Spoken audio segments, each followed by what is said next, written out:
ఎప్పుడైనా సవాలుతో కూడిన పరిస్థితి వచ్చినప్పుడు స్పష్టత గాని, కరుణ గాని కోల్పోకుండా అటువంటి పరిస్థితికి స్పందించటానికి సరైన విధానం ఏదనుకుంటున్నారు?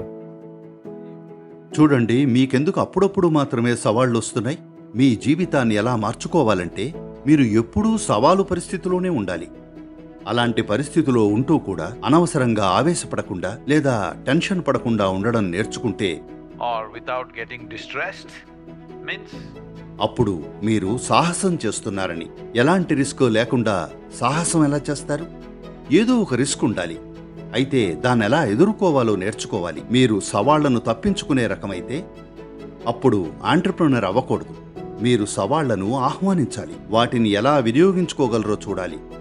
అప్పుడే మీ మనసు, మీ శక్తులు, మీ జీవం పూర్తి అలర్ట్గా ఉంటాయి. మరి ఏ విధంగా స్పందించాలి? ఎదురైన సవాళ్లను బట్టి తగినట్టుగా స్పందించండి. ఎప్పుడూ కూడా ఏ పరిస్థితికి కూడా ఒక ఫిక్స్డ్ రెస్పాన్స్ పెట్టుకోకండి. అది రియాక్షన్ అవుతుంది. మనిషిగా ఉండటంలోని భాగ్యం ఏమిటంటే మనకు జరిగే దేనికైనా సరే ప్రవృత్తి ప్రకారం రియాక్ట్ అవ్వాల్సిన పని లేదు. మనం ఎరుకతో స్పందించొచ్చు. ఆ విధంగానే విషయాల్ని చక్కబెట్టడంలో మెరుగవుతారు.